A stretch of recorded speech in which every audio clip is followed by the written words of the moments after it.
లోకాసు వార్త 11వ అధ్యాయం 24 నుండి 26 వరకు అక్కడ ఒక మాట ఉంటుంది, వినండి జాగ్రత్తగా. అక్కడ ఏముంటుందంటే, ఒక ఇల్లు ఒకటి ఉంది. ఆ ఇంట్లో చాలా నుండి ఒక దురాత్మ శక్తి ఆ ఇంట్లో కాపురం పెట్టుకొని ఉంటుంది. చక్కనే కాపురం పెట్టుకొని, అసలు దాని బోగాటం ఎలా ఉందంటే, రోజుకు ఒక సాయి మాపు ఒక సాయి వస్తుంది ఆ ఇంట్లో కూర్చొని. దున్నపోతులా దీన్ని పెరిగిపోతుంది ఇష్టాసారంగా. ఏదైనా సంపాదించి అది గుట్టుక్కుని మింగేస్తుంది. వాళ్ళకి కలిగిందంతా కూడా అదే దోసేసుకుంటుంది.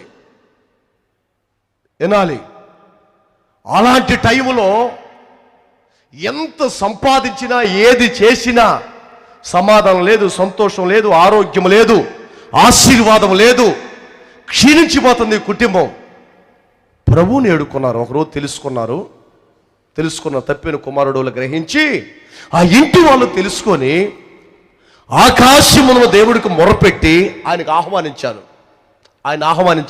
అంతకుముందు అంతరాలని, సిద్ధాంతాలని, పెద్దలని, కులాన్ని, మత పెద్దలని, ఏమండి ధనికులని, గొప్ప గొప్ప వాళ్ళని ఆ ఇంట్లోకి ఆహ్వానించారు. మా ఇల్లు ఎలా ఉందని. వాళ్ళ వల్ల కాల, ఇక ఎక్కువైపోతుంది, ఇంకా ఎక్కువైపోతుంది. దిగజారిపోయిన తర్వాత లాస్ట్ స్టేజీకి ఆకాశంలో దేవుడికి మొరపెడితే ఆయన దిగొచ్చి ప్రభువా ఏంటని మా కుటుంబం ఇలా దిగజారిపోతుంది, పాడైపోతుంది అయ్యా, సమాధానం లేదు, సంతోషం లేదు, ఆరోగ్యం లేదు, అలా క్షీణించిపోతుందని ప్రభువుకు మొరపెట్టుకున్నారు. ఏమి లేదు, ఒకటి ఉంది, చానాలు మంచి మీ తాతల ముత్తాతల కాంచి పీట వేసుకుని కూర్చుంది అని ప్రభు ఆ ఇంట్లోకి వచ్చి ఏం చేశాడంటే, ఇటు రావే అన్నాడు. ఆ మూలం ఉంది, వచ్చి చేతులు కట్టుకుని నిలబడింది. ఇంతకుముందు రకరకాల వాళ్ళు వచ్చారు, నువ్వు వెళ్ళలేదు, ఇప్పుడు నేను వచ్చా, నువ్వు వెళ్ళిపో. ఎందుకు, ఏమిటి, నువ్వెవరవే, ఏమి లేవు, చేతులు కట్టుకుంది, మౌనంగా ఇంటి వదిలిపెట్టి వెళ్ళిపోయింది. ఇక అక్కడ మాటలేము, వెళ్ళిపోయింది. నువ్వెవరవే, ఏముండవు, నువ్వు వెళ్ళిపోమనడం, వెళ్ళిపోయింది. కన్నెత్తు చూడకుండా, మారు మాట్లాడకుండా, చేతులు కట్టుకొని మొదలకుండా గడప దాడి వెళ్ళిపోయింది. సరే, అది వెళ్ళిపోయింది, ఇక జాగ్రత్త సుమా అను ప్రభు చెప్పాడు. శుభ్రం ఊడ్చి అమార్చి చాలా చక్కగా ఉంది ఆ ఇల్లు. భలే ఉందిలే. ఇక ఆ రోజు నుంచి పాలు పోసి పాలు ఎత్తినట్టుకుంటుంది ఆ ఇల్లు, చాలా బాగుంది. అయితే కొన్ని దినాలు గడిచిపోయిన తర్వాత ఈ పోయిన దెయ్యం ఉందండి, ఈ దురాత్మ, ఈ శక్తి, నేను చాలాల క్రితం ఒక ఇంట్లో ఉన్నాను, అది ఎలా ఉందో చూద్దాం ఒకసారి, అటు చూసి వద్దాం. అది ఎలా ఉందో, అందులో యేసుప్రభు ఉన్నాడా, అసలు లేడా? వాళ్ళ ఆత్మలో దేవుడు ఉన్నాడా, లేడా? వాళ్ళ ఆత్మలో దేవుడు ఉన్నాడా, లేడా? వాక్యానికి స్థలం ఉందా, లేదా? దేవుడు ఆత్మ ఉందా, లేదా? చూసొద్దాం. ఉంటే తోక ముడుచుకొని వెళ్ళిపోతా, లేకపోతే తర్వాత చూసుకుందాం అనుకుని వచ్చి తొంగు చూస్తే అన్నీ ఉన్నాయి ఇంట్లో. యేసు ప్రభులు వాళ్ళు లేరు, అన్నీ ఉన్నాయి. మళ్ళీ యథాయిదిగా అన్నీ ఉన్నాయి. ఎల్లగొట్టిన ఆ సర్వశక్తి గల దేవుడు మాత్రం అక్కడ లేడు. అంటే దేవుని ఆత్మ హృదయములో లేకపోవటం వలన, ఇంట్లో దేవుడు ఆత్మ లేకపోవటం వలన, హృదయములో దేవుడు ఆత్మ లేకపోవటం వలన అది చూసి, అది బుర్ర తక్కువది కాదు, రైలు వచ్చి మళ్ళీ ఆల్టానికి వెళ్ళి దానికంటే చెడ్డ దెయ్యాలని 7 దెయ్యాలను తీసుకుని వచ్చిందంట. 7, ఇదొకటి, ఇప్పుడు ఎన్ని? 8. చూడండి, బల్ల ఉందిగా, ఈ బల్ల ఇది పైది 8, తూర్పు 1, పడమట, ఉత్తరం, దక్షిణం, 4 పక్కల 4, మళ్ళీ 4 మూల కాసుకుని అంట, 4 కాసుకొని ఇక కాపురం పెట్టుకొని అక్కడ వినాలి. ఎందుకు పోయిన దెయ్యం పోగా మరలా అది ఎంట పెట్టుకొని తనకంటే చెడ్డ దెయ్యాలని 7 దెయ్యాలు తీసుకొని ఆ ఇంట్లో పీట వేయటానికి కారణం ఏంటంటే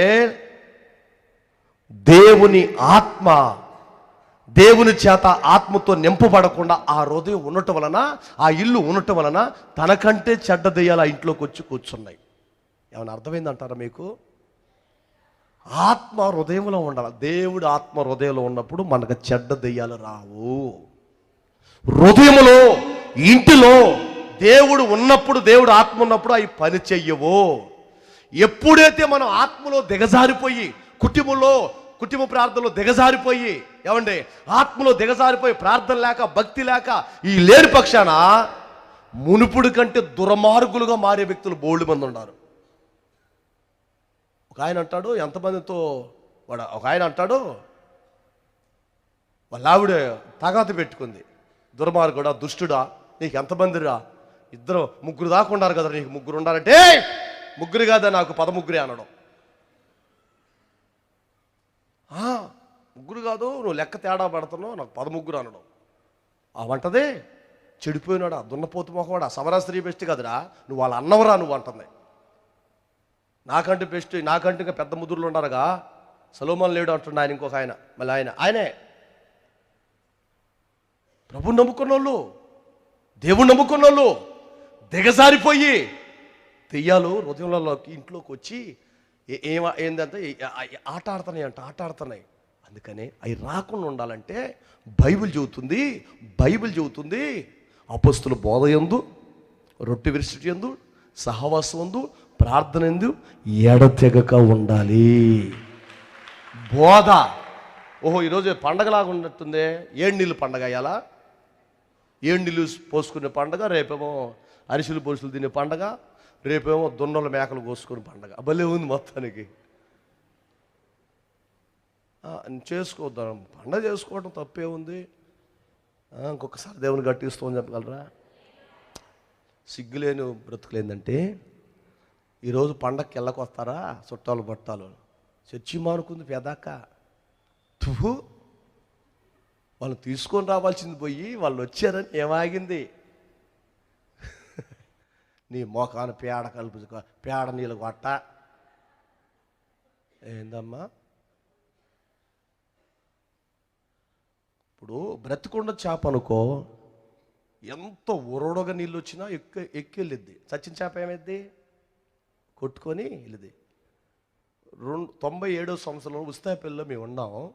పెద్ద వరద వచ్చింది ఉస్తాయపల్లి చంద్రలపాడు దగ్గర.